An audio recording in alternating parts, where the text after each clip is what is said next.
Can she ride with us, Lord, is what she's asking. Finan looked between Osrith and Utad, as she clung onto her horse, her knees to its flanks and his rein clasped between her fingers as their horse trod carefully through the open Mercian country. They had been followed, there was no doubt about that, and were about to cross into the part of Mercia that was not Ethlird's. It was, in name, Mercia, but Danes lived there, and as such was the Dane law. No outlaw here was Utad of Bibbenberg, for he was no longer in Wessex. And Osrith was free, too, for she had done what she had agreed with Alfred, guard the Atheling until his wedding. Osrith had passed Oxford not far back, having passed Silchester, Dorchester and Bicester, up through the old Roman towns, using the less used but more direct routes to catch up with her brother. Utad was now beyond Watling Street and going towards Leicester, over the metalled road, and north. It had not taken her long to catch up with her brother, but it wasn't until she had reached Abingdon that he had realized she was there. And, she had not turned. It had not even crossed Osrith's mind that she had done anything to warrant returning to that wretched place Winchester. At Oxford, there was a road northeast, which would have taken Osrith on to Aylesbury. But she had resisted it, and continued towards them. The land changed. No burh stood here, no fortified Saxon towns. But life continued. Settlements on which the Danes depended, into which they had begun to integrate themselves, were dotted here and there. And they were at a place called Thoresby when Utad finally stopped his horse to speak to her. But not before the blonde-haired woman, Skade, had spoken first. Utad had pulled up his dark horse at a ford and turned, but it had been the seer who had addressed her first. "Who is he?" Osrith pulled her horse still as she spoke, her eyes, pale grey and penetrating, attempting to draw her in. But it was Danish magic, and Osrith was not in the least affected by her. "She is not a man." Utad spat, ostensibly addressing Skade, but to the effect of denigrating Osrith. She said nothing as Utad brought his horse around to her, and she noticed a pallor to his skin, a greyness, his eyes not really focusing on her. "What are you doing following us?" He frowned, widening his eyes to glare at Osrith. "Following you?" Osrith asked, feigning innocence. Utad wasn't well, and that was probably why Osrith had managed to gain on them. "Didn't I make it clear that she wasn't to come?" "No woman is to come, only her." Utad turned and was addressing Finan, while pointing back to Skade. Finan looked abashed. But Osrith drew her horse between them. "I am a warrior, not a woman," she declared. "Could have fooled me," replied Finan, softly. A ripple of laughter went through the men. Osrith ignored them, and continued her own stare back to Utad. "You do not own Fossway, Utad of Bibbenberg." "She's right," said Finan, laughing. "You don't own the Fossway." Osrith raised her reins and got her horse to step a few steps forward, then, when Utad had not followed her, continued to ride adjacent, far enough away for no one to think that she was with them as Utad's group continued. "Can she ride with us, Lord, is what she's asking." Osrith opened her mouth to say something, to deny this, but it was true. Riding with them did offer her safety. "She can do what she likes," Utad replied to Finan, loudly enough for Osrith to hear. "The Danes do not own the Fossway, either." That evening, as they crossed open countryside and were now in woodland, Osrith watched Finan, Sihtric and Osferth make camp for them all, and watched still as Utad staggered, crumpling at the waist and vomited. He was ill, clearly ill, because of the Danish seer, no doubt, whose hands were firmly tied. Osferth had the misfortune of feeding her, and she had leapt at him to scare him, as the baby monk took off the rope around her wrists. For her part, Osrith flung up the cowhide she had managed to steal from the armory over a low branch and had bundled up her blanket around her, as she cooked bread and meat over a small fire, which would act as heat for the night. Every so often, she glanced over at her brother,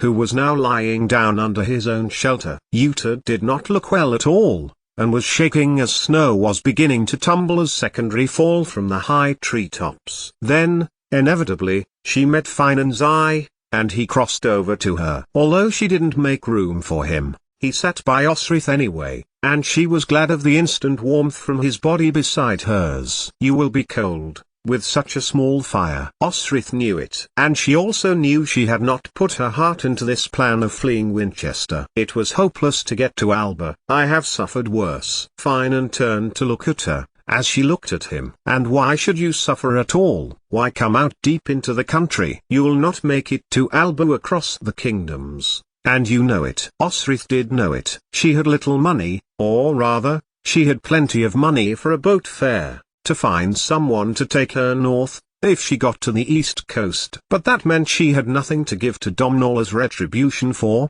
as it were, kidnapping herself from her, thwarting his plans of union with Cumbraland through Guthard. Uhtred, what sickness ails him? Osrith asked. Finan looked at her as if she were taking nonsense. He did not fly at me when I did not address him as Lord, Osrith explained. He looked as if he were preserving his strength. Finan moved as if he were going to stand up, as if her line of questioning was somehow an aberration to convention. But instead, he relented, and stayed put. That woman over there, the Dane, he replied, in Gaelish. She has caused him to be ill. She has bound his path. What does that mean? It means his life is forfeit because she has cursed him, Finan explained. I know. It's hard for us to understand. It was the first time that he had ever acknowledged that he had Osrith had a common heritage, but it would be a long time until Osrith remembered that night. Instead, it was the instant shock of the idea of a curse on Uhtred that shook her. No matter his behavior towards her, Osrith still found that she cared for his well-being, and she stared at the back of Skade's head, willing that they were in Alba or Irene where she could make a deal with the Morrigan, and break the curse, instead, give a little of herself, her time, or obedience to a cause, in exchange, to the most powerful of all the Psyche. She controls it, or rather, the fates do. But Osrith shook her head. I don't believe it, she continued, in Gaelish. That cannot be done, you know it. And Finan looked sadly across to Uhtred. He believes it. Then, Osrith realized, Finan had taken her hand. She was not inclined to shake him away from her, either. She wanted to say, to ask Finan to look after him, and that she would pray for Uhtred. But that would go too far. He may ask questions, or tell Uhtred who, if ever he should come across Piku again, might discover the truth. Although there was little hope of Uhtred ever coming back to Winchester, after threatening a king at knife point. Can you help him? And she felt Finan holding her hand more firmly, and Osrith watched him look back to his lord. Not I, something that will free his mind. But I will do all I can to get him to someone who can. They sat for a moment, hand in hand, as Sihtric strode over to Uhtred, and Osrith was aware the Irishman's body was close to hers, his thigh by hers, his body next to hers. Yes, I will be cold, Osrith admitted, as she curled her hand around his, and she let him pull her into his shoulder. But I will find my way home again. If I go by ship, I will not have enough silver. You will not get past Eothwick and Dunham alone, that is certain. He leaned his head towards Osrith, snow beginning to catch at the front of it. We are close to the Mercian capital. You fought for Mercia once, can you not go there a while? Earn some money, if that's what you need. And in truth, Osrith had been considering the same. They were beyond High Cross, and towards Leicester. South lay Aylesbury. She was about to say something when a flicker of movement made her move her head. Sihtric was approaching. Someone that speaks that babble that you spout, Finan? English, Finan replied, and they laughed. Then Osrith watched as the man's face clouded, and his eyes flicker towards Uhtred. He's talking to himself, Sihtric said, not quiet enough for Osrith to miss as Finan stood beside him. Get the baby monk that to feed him anything you can. We have to keep moving, Finan told him, and Sihtric nodded. When he turned, he saw Osrith had got up and was stamping down her fire. Going home? Finan said, a smile flickering momentarily on his lips. Yes. And she had stowed her hide and was wearing her cloak. Will you go back to Winchester? He stepped towards her and noticed a twinkle of silver in her hands. Do I have a reason to? Osrith asked. Finan gave her a reason, and then another, before a shout from Uhtred's camp got his attention. We will be back in Winchester, he whispered by Osrith's ear, his breath warm and deliciously tempting. Osrith whispered back in Gaelish, "Fine and more, I will try." And, watching him hurry to her brother's side, at that moment, she meant it. 88,888,888. So her horse had rested enough to get her to the border. The night wore on and a pale blue stripe of dawn defined the horizon. How the mare had managed to pick her way south Osrith did not know, but she did know she had stolen an exceedingly good beast. Her mouth still tingled from the extremely passionate kiss Finan had given to her, and if Osrith was a different type of woman, she would be heading back to Winchester to wait for him. But Osrith was a warrior, and there was no waiting around for a man for her. She was going home to Aylesbury. But she wasn't there yet, nor would be that day, if she did not get past the frontier guards. Osrith recognized some of them, in their green and gold, but they were not trained to ask questions first, and Osrith, being tired, had completely messed up as she had tried to step onto non-Danelaw soil.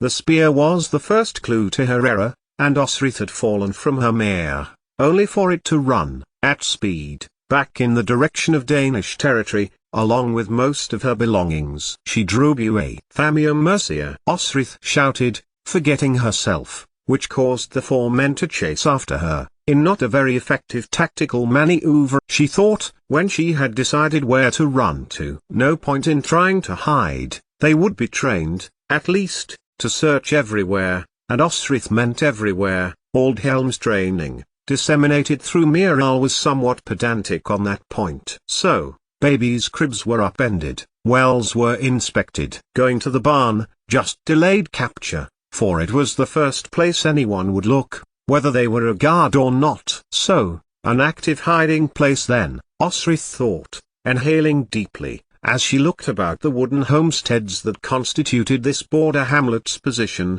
that was, to find somewhere to be, then move around as the guards moved around.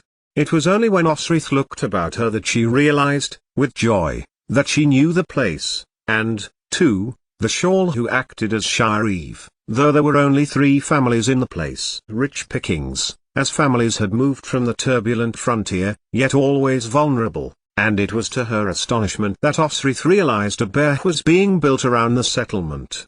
Why here, when the place was so small, Osrith thought, as she crept into the back gate of a farmstead. The family of Godulf lived here, Danish father, Saxon mother, 3 children. A sheep barred gently as she closed the door. Beyond the next was the hall, and above, where the family were sleeping. As predicted, footsteps trod the mud at the back of the farmstead, and SHSH made it very clear to her, and to anyone else listening, that they were trying to be surreptitious, but not making a very good job of it. Osrith moved through into the hall. The smoke from the fire which had been allowed to burn out was almost gone. This was going to be easy, Osrith thought, as she made her way to the front door, which was covered by a heavy curtain of cloth. Moving it to one side, she managed to get behind it and through the wooden door, into the beginnings of the morning. Osrith could hear talking behind her. Now in the hall, the guards had entered the hall and were looking for her, and she stopped dead as a thunder down a staircase rattled the whole of the structure. Godulf getting up and finding what intruders were in his hall, no doubt. Yes, Osrith thought, to her satisfaction, as Saxon, Anglish and Anglish-Danish voices began to talk quickly. Then Osrith had the presence of mind to dash from the door, and pull herself up into the thatch. Below, she could see through the rafters 3 men talking to the big estate owner. Godulf was haranguing the men, a blade in his hand, for, presumably, marauding through his home in the early hours of the morning. But, where was the first? Osrith eased herself around through the thatch, so that she could see down into the grounds. No one.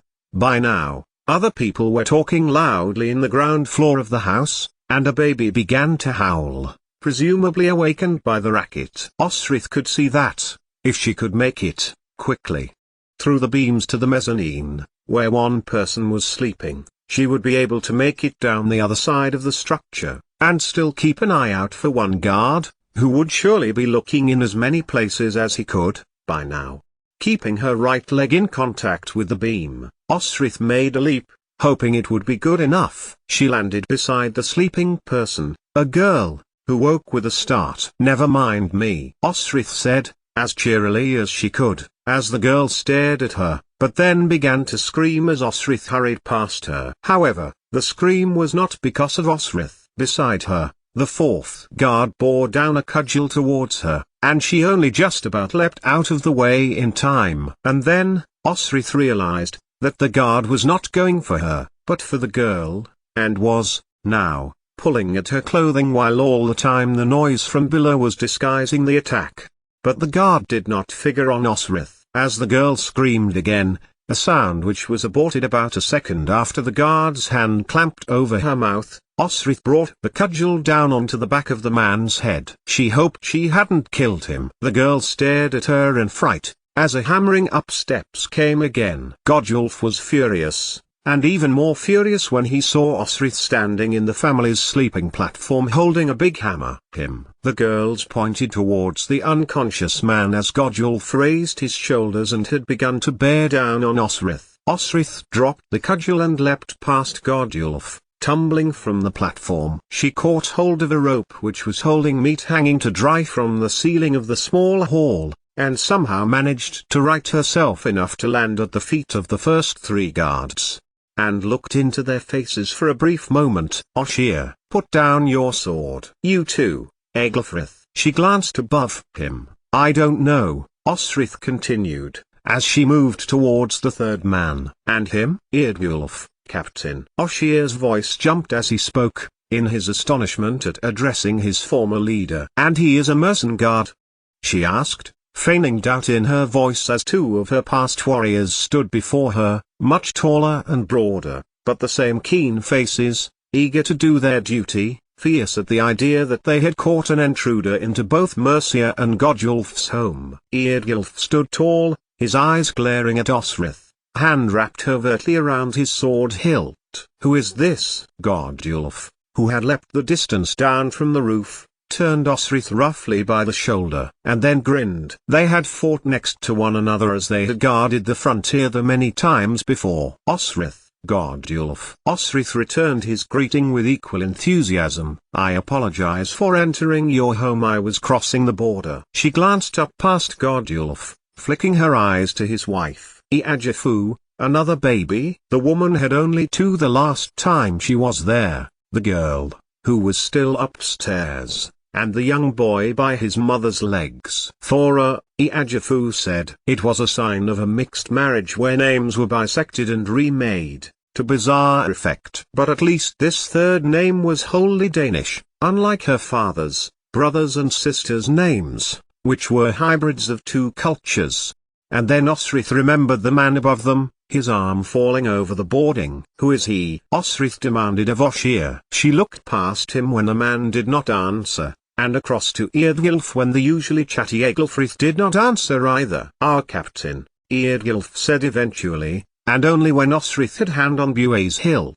"Sigefirth, and to whom do you report?" Osrith asked. "Aldhelm." "The Lord Aldhelm, yes," Eardgulf conceded. "For my lord Ethliard," he added, imperiously, which had no impact on Osrith at all, and she turned to Godulf. "The law of Mercia says that whosoever should violate a woman is stealing from her husband or father." She glanced up at the incapacitated Sigefirth again. "As such, his family owe you Wergild, to the sum of—" She looked across at Eardgulf, who was now wearing an expression of silent outrage. 14 silver pieces, Eardgulf supplied. "The man began Godulf. But Osrith raised her hand. "Your father was an Angle, was he not?" Godulf nodded. "His mother had been a Dane, a Christian, and lived to prosper on the Danelaw frontier. So, he accepted the law, and it is the law." She stepped to the householder, whose father had accepted the Wergild clause when he himself had killed by accident a fellow Angle who had set up a farm not far from his settlement, and had been tried by Lord Sheoulf, ruler of Mercia. Justice had been done, and Godulf's father, Godwin, had accepted it as an advantage of living with the law as meted out by the Mercian border guard. The other farmer's family had been trying to blackmail the guard, and instead, the brother, caught out, had been hanged for this. The story was well known in Etheliad's as what was necessary for law and order, and what distinguished them, more importantly, from the Danes. Siegefrith will come with us and justice will be done, she added. You have my word. For a moment, Godulf looked as if he were about to argue with Osrith, and glanced at Eadgulf, who said nothing. Instead, the captain reached into his clothing and extracted a purse of money. It would already contain 14 silver pieces, but Osrith gestured towards the bag. It contains 14, Eadgulf insisted, sullenly. By all means count it, Osrith said to Godulf as the man took the bag. But Osrith took the bag from the shore and tipped it out onto the mean, wooden table. Some of the coins spun, but there were 14. Godulf scooped it up, before striding over to the sleeping platform, and pulled on the unconscious guard's arm, making him fall over the edge of it and thump heavily on the ground before Eadgifu, narrowly missing her son, Osfin. Get him onto the horse, Osrith insisted as Oshir and Egelfrith carried the man who had attacked Godulf's daughter. The man was moaning, and clearly still alive, and they slung him over the saddle. So, you are out of Aylesbury? We are, Eadgulf confirmed, although he did not seem to like to answer. And you are out of Daneland? Returning from Daneland, in pursuit of outlaws, Osrith replied. Some facet of her words were true. Then, she turned to Godulf. Can you call your daughter? I would like to speak to her. Godulf said nothing at first, but then moved to his wife, Ealsfria. His wife called, and the girl, nearly a young woman, appeared at the steadings door, wrapped in a blanket. She was carrying the cudgel that Siegefrith had swung at her. I'll take that, Osrith said, firmly, as she swung it backwards and forward in her hand, and the young woman was glaring. Osrith noticed, at Siegefrith. Why was he trying to attack you? He was trying to violate me. The girl's words were bare and cold in the morning light. No one moved to interrupt her, and Osrith continued to look at the girl's face, eyes as pale as the Seerskade, who had cursed tutored, hair as blonde, face as emotionless. Has he tried to violate you before? Yes. And has he succeeded? Number. There was an audible sound of sighs from both of Ealsfria's parents. This meant a good match for her, imminently, by the look of her age, Osrith deduced.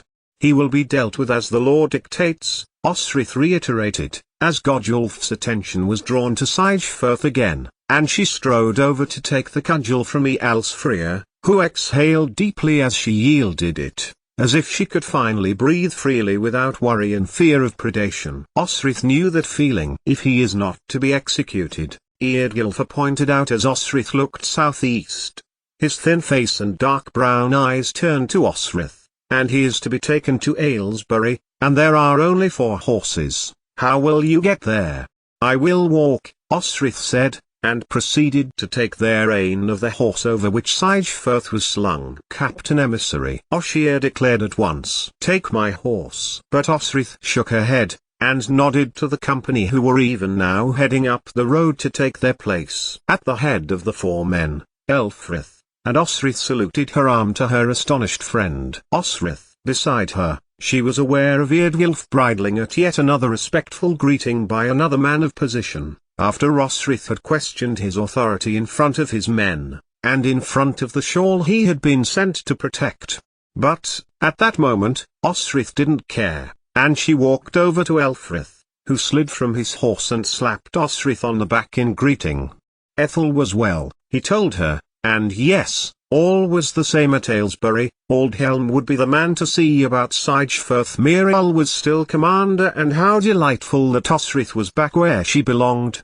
That, above everything, was everything Osrith needed to hear. Her friend had welcomed her with such warmth, her position had been confirmed, and best of all, Aylesbury was unchanged in terms of its hierarchy. There had always been a possibility that Osrith would have to negotiate and fight for her position against the will of a man who had not watched her prove herself all those long years in Mercia. And so Osrith walked the 20 miles southeast to Mercia's capital, to see Aldhelm with the errand guard, and to request her position back. For that, she would have to speak to Lord Ethliard. 88,888,888. It was Elfkin who raised his spear to Eardwulf's men as they approached Aylesbury. More men, on the ramparts above, turned quickly at the boy's shout, and he stepped towards them with a loud whet. They stopped, and this time, Eardwulf slipped from his horse, hand in its rein. "The Lord Eardwulf," Eardwulf declared, and Elfkin raised his spear immediately. The tethered Sigefeet struggled on his horse, but Osrith slapped his head down, which brought Elfkin over to her, and he poked his spear between Osrith and Sigefirth. "Prisoner," he declared, but was addressing Osrith. "Not I, little elf," Osrith whispered to him, and the boy's face lit up in delight. Osrith, throwing his spear to the floor, he jumped on her, hugging her tightly around the arms. Beside her, she heard muffled snorts from Oshir and Egelfrith. "Glad to see you've grown," Osrith declared, looking the boy up and down. Clearly good food had helped him, and he now stood just past Osrith's shoulder. "In a couple of years you will be taller than me." "Now," Osrith added, "that is not becoming of Mersengard." "Show me how I taught you," Osrith whispered, and the young boy pulled away from her and stood to attention again, spear raised. She saw Eardwulf's disdain as they marched through the gates of Aylesbury, and into the inner yard. As was usual at this time, a market was coming together, and people were assembling to buy goods. At the front of the gate, as the frontier men led their horses, Osrith saw Miral before the hall. He broke into a smile when he saw Osrith. Eardwulf strode past him, glowering at Osrith. "I thought you were in Winchester forever," he declared, taking Osrith round to the armory. "You stink to high heaven." "Pigs," Osrith replied, and while Miral busied himself finding her clothes, Osrith found the horses drinking water stripping down to her bindings and underbreeches. As usual, Miral turned away, and began to speak to her, as if Osrith had never left Mercia, and she told the commander that, now Edward was married, she was free to leave Wessex and come to where she had pledged her word.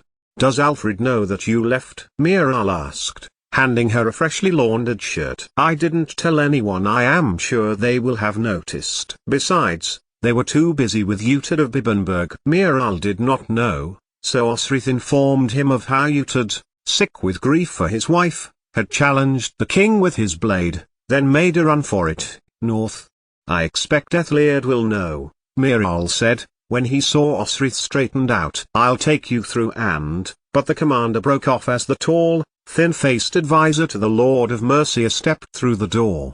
"I heard you had come," Aldhelm declared. "I have come to honor Maelgans, to Ethliard," Osrith announced. "Of course." He held the door, and Osrith stepped through. "With Miral. I understand you missed the road from Oxford and had to come back into Mercia and met some of our guards." "Indeed. I was pursued." It was true, in a way, if you assumed Finan was the pursuer. "So I got back onto the road when I could." Aldhelm held the door that led into the kitchens. "Are we not going to Ethliard?"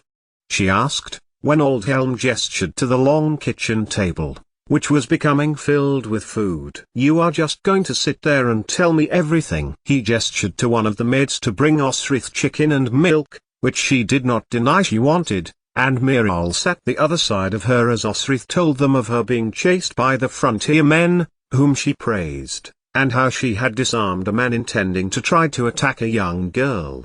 Sigefirth, Aldhelm nodded. Eardwulf confirmed the same thing. He added, "He is very put out that you came along." Osrith lowered her chicken leg, which she was just about to bite into. "He called himself Lord Eardwulf?" Osrith questioned. Aldhelm nodded. "Eardwulf is a lord, or at least, was. His father got into difficulty, and was stripped of his lands and titles." "You might have met Eardwulf if he had been taken up by the Lord Odda," Miral said, as he, too, ate some of the chicken. "However, the Lord Ethliard chose to keep him close at hand, punish him for his father's misdeeds." "Misdeeds?" "The Lord Eanfrith was cheating Ethliard handsomely from the treasury." Having been put to death, Eardwulf was put into military service. Osrith looked from Aldhelm to Miral, who had taken over the telling of the story. "So, That is why he was sent as a captain to a military division. I suppose I never saw him because he was always in a different place to me. She saw Aldhelm frown at Miral,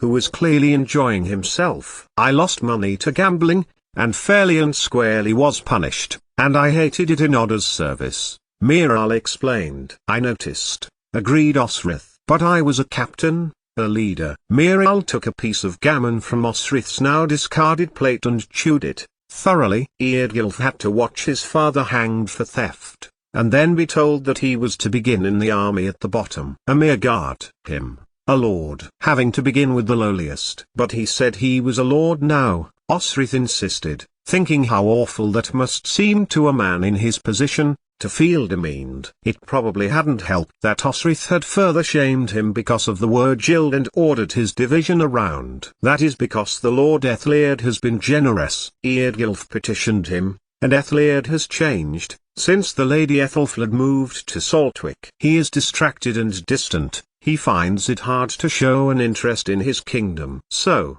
even though Alfred is ill, he has Mercia now, if its lord will not take an interest. Osrith thought to herself, and drained the rest of the milk from the jar. And, Ethelfled was no longer in Aylesbury. That was a delight. Osrith tried not to grin too hard at that news. Will he be holding court today? Osrith asked, keen to be put to use again, in the Mercen army. I want to ask him to take me back. He is, Aldhelm confirmed, and smiled to Osrith. But you need not worry about asking him for your position. By the very fact you are here means I can put you as captain at the head of any division I wish. I have already agreed this with the Lord Ethliard. You will have a special role, of auxiliary captain. Osrith lowered her jar. What does that mean?